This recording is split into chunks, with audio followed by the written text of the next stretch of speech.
kører lyden på igen, og vi prøver lige at se, om den passer bedre nu i forhold til, om den er forsinket eller ikke er forsinket.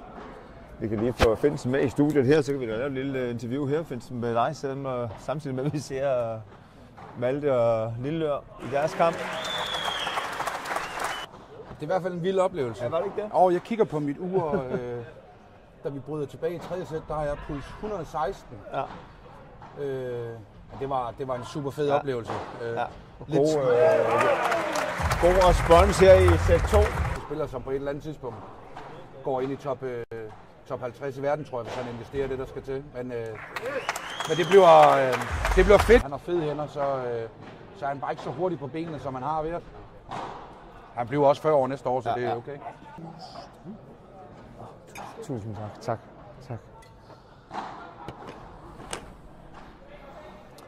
Jeg er over på den anden bane.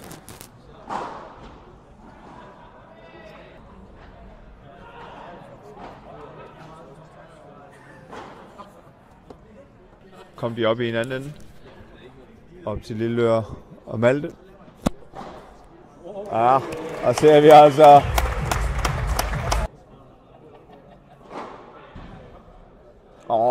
flot kick her fra Willy også.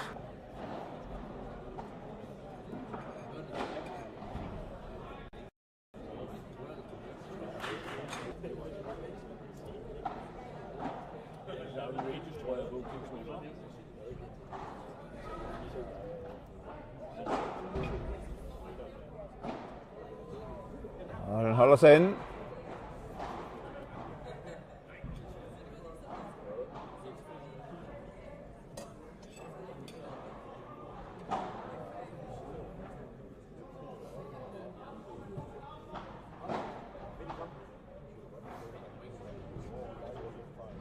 Og her ser vi altså det håndled der.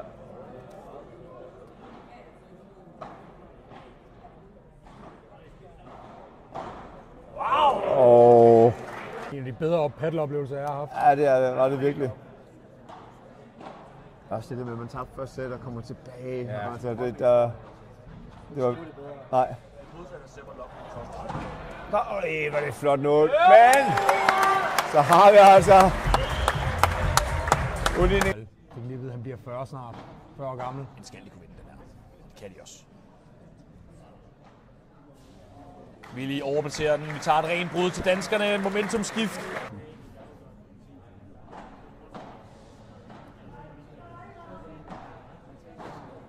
Ja, det er da godt, den Christoffers er med.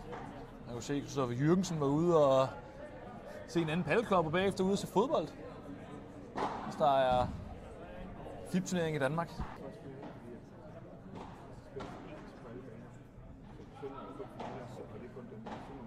Yes, nemlig Malte. Og det er han måske den bedste spiller i Danmark til. Ja, 40 golden point, vigtig en af slagsen. Minisætbold til Lillør og Malte.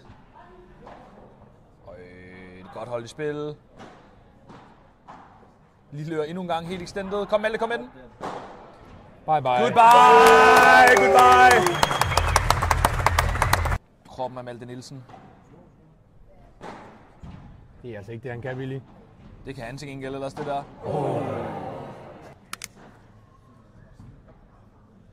Lillør klimmer den op. Vinder spillet.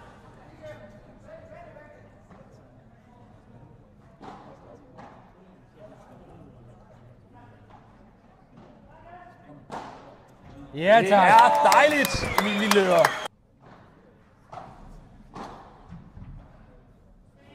Det er en dejlig... Lige meget, hvor meget ryg han har taget, så er det altså svært at forsvare imod.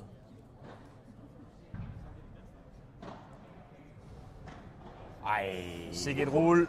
Ui! Hvor er det godt læst af Lillør, den måde han rykker frem på.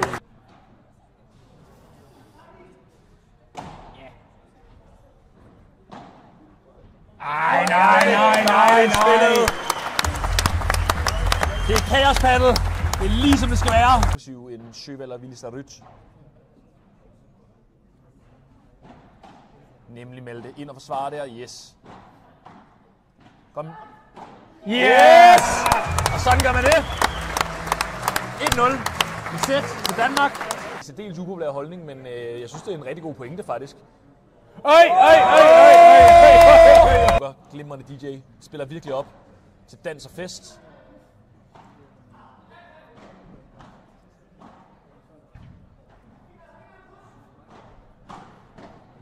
Ej, hvor har han gode reflekser. Ja, kom ud med den. X-Factor. X-Factor og Speed. Speed, ja.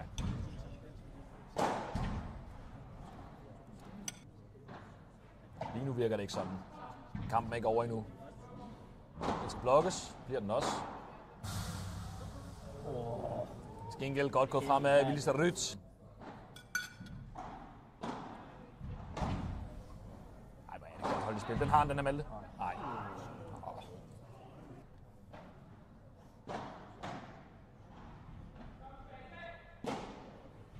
Ja, tak!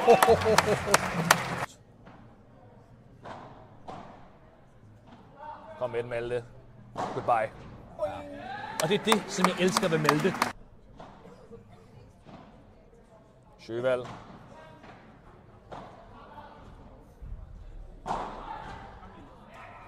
Fin power for Willis Ryt sammen med Adam Axelsson. Bestemt ikke nogen dårlige spiller. Jeg tror også, han har ikke vundet en sammen med Mathias Gavelin. Det føles jeg, det føler jeg nu. Det gjorde han også. Ham er han også i form. Nu begynder det at se rigtig godt ud. Og det er jo det, vi gerne vil se, både for Lilleøre, Malte, men pokker der ellers skulle finde på det, tage ud og spille de her FIB-turneringer. Det er desværre ikke hver dag, vi kan få dem til Esbjerg. Gode hænder for Sjøvald. Malte. Han kan også i den her side, det ved vi. Ja, det har vi set. 5 lysende eksempler på.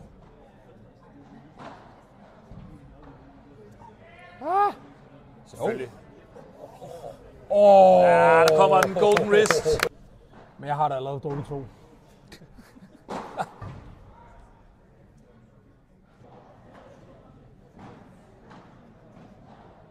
Godt holdt spiller Malte. Glem det. Glem det. Du kan ikke spille en Chiquita på. Malte Nielsen! Det er... Altså, du finder ikke et dårligere matchup.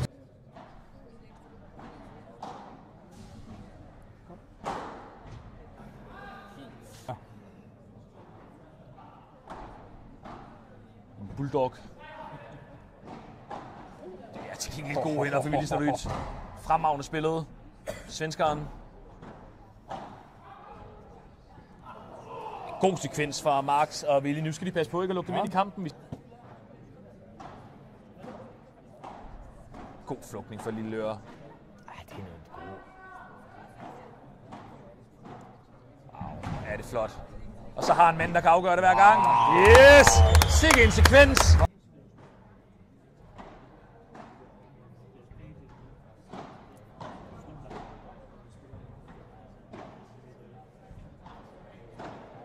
Gode volleys. Det der, det kan altså. Desværre golden wrist. Wow. Det var sådan en drømmesøvn, dansk drømmesøvn. Vi var helt sikre på, at vi havde 4 par i kvartfinalen. Det har man ikke. Flot spillet, Malte. Max Sjøvald, jeg har... Kom så, Malte! Kom nu, Malte!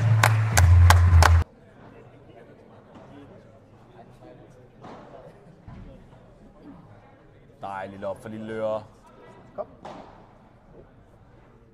Godt kom ind og redde det, Willy. Det er fremragende spillet af Lilleøre. Stort mandsmåde at break tilbage. Flot spillet af Willis Ryt. Holder hovedet koldt. Godt stået mod Malte. God melding af et fremragende volleylop i Lilleøre. Finder han på. Kanon på radar. Malte Nielsen! Max Sjøvald. Yes! Sikke en X-Factor for Malte Nielsen. 2 vinder i træk. Det er det, de skal bede om. De skal bede om Malte Nielsen. Han er en fan-favorite uden lige. Det er også på tide, vi kommer over de 1000 seere den her weekend. Så jeg håber, det kan fortsætte. Og vi er nede på 991.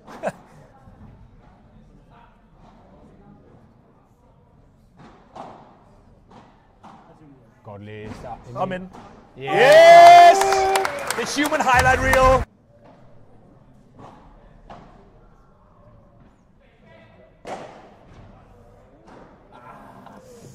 Desværre får han ikke et helt rent træf på bolden. Willi løber fint med den.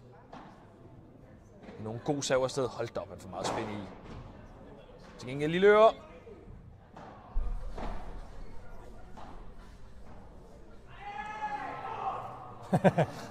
Malte Nielsen kan ikke lade være med at trække på smilebåndet. Lige lidt forhandlinger i gang med Friby i øjeblikket. Der er også lidt, der afhænger af den her kamp. Hvis Malte og Lille Øre. Okay. Jeg er simpelthen nødt til lige at få...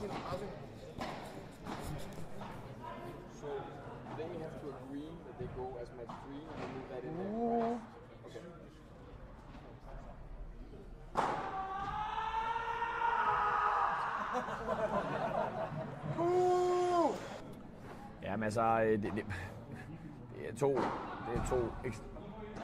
Yes! Og vi skal have gang i publikum.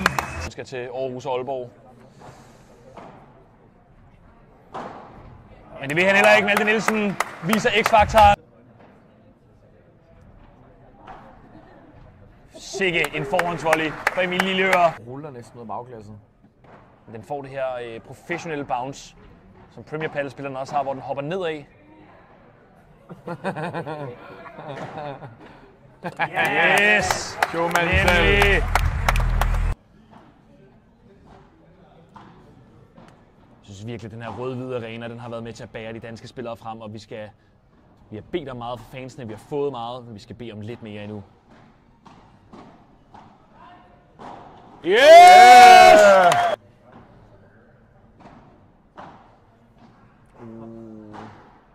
Desværre 15:30. Dejlig rulle.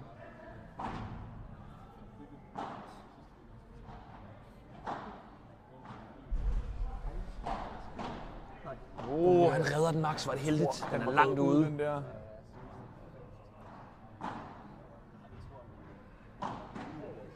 Malte, fantastisk refleksredning, Lille Øre. Så vinder de nettet, drengene. God diff her. Vanvittig paddler vi spillet nu. Med kort. Wow. En overhead. A30. Stor point. Igen rammer de foran på Sjøvald, det skal de passe på med. God backward pose, Lille Øre tight på nettet. De må ikke spille i den. Rigtig meget med den forhåndsvolley. Ja, det er han godt nok. Sværere.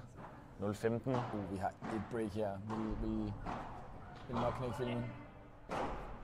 Jeg er vild med den beslutning fra Lille Øre. Specielt på det her tidspunkt i kampen. Vi ved, hvor mange næver der er nu her, og hvor meget adrenalin. Yes, Emil Lille Øre. Ud tilbage nu. Igen spiller de i forhånden, men Lille Øre akrobatisk. Han overlever. Yes, Malte! Hjørnet. 3 chancer endnu. God retning på loppet. Står klar, Malte. Det er han ikke glad dernede. Det ligner Malte, det der. Ja! Yes! Der breaket er der! Så er vi tilbage. Og vi er back on serve. Jeg skal bruge dansk hold nu, fordi så er det altså fuld pres på Sjøvald og Staryt.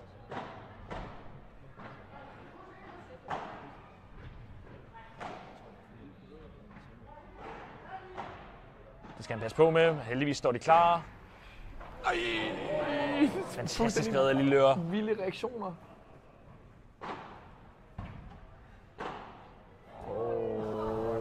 Jøj, en baghåndsvolley, han sender afsted.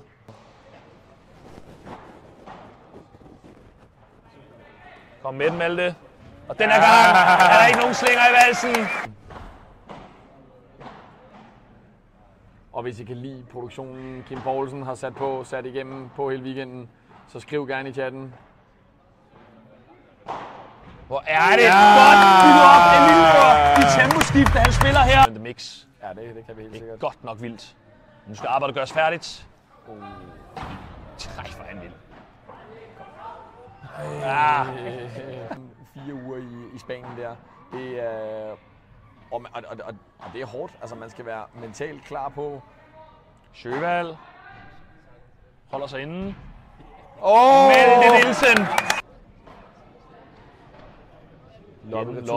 Loppet returen. Men det er en picture perfect Barada fysisk. Kom. Ja. Så må det være på udebane. God retur for. Den er for kort. Den skal blokkes. Hop. Finder nogle gode vinkler. Det må man ikke gøre.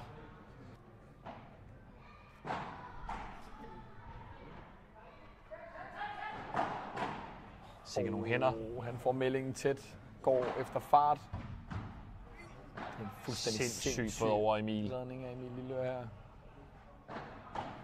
Han er gang blokerer den. Står klar. Kom. Yes. Det er ren cowboy. En overlevelse. Ren cowboy paddle nu. Han kæmper med alt, hvad han har i sig, Emil Lillør, men det er ikke nok i sidste ende. Jeg har trådt frem på overheaden, det vil jeg også gerne se for Emil. Må ikke blive nervøs. Tur trådt frem, når loppet er godt. Den her kan man godt komme frem på, lige præcis. Så han er villig på løbeturen. Vær klar. Det er klogt spillet af Sjøvald her.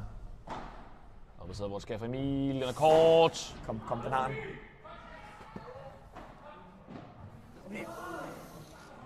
Der går et gisp igennem publikum for hver boldberøring.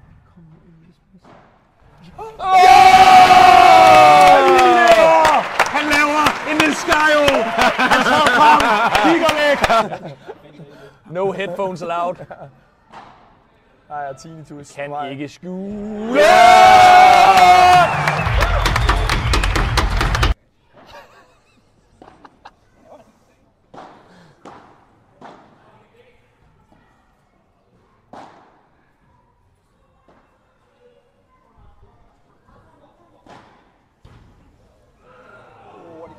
Fire breakbolde.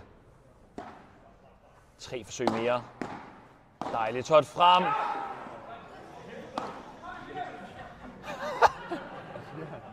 Det var bare råbt. Ja. Nej, den sidder der. Sjøvald. Nielsen. Kort. Malte igen. Refleksen. X-faktoren.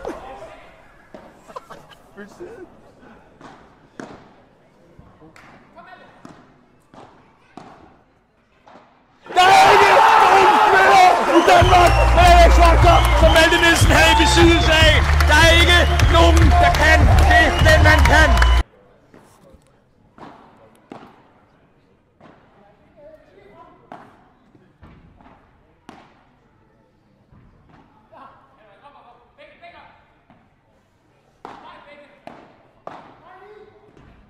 Glimrende spillet af Slaryt, desværre. Tæt på at være endnu et must-win point. Maltes body, den sejler, men den holder sig inden. Godt forsvar for Willi. Yes! En tiltrængt Plano. Det er vel, at de kan for alvor få ryggen mod muren. Ja, den her, det er til den Sjøvald forhånd. Ja, og det er der, de ikke må sætte den.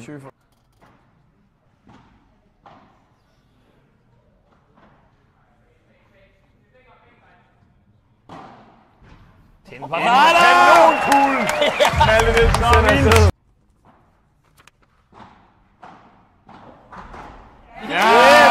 Yes! Ikke spille den højt i forhånd på Sjøvald. Det kan du også godt bruge. Hav.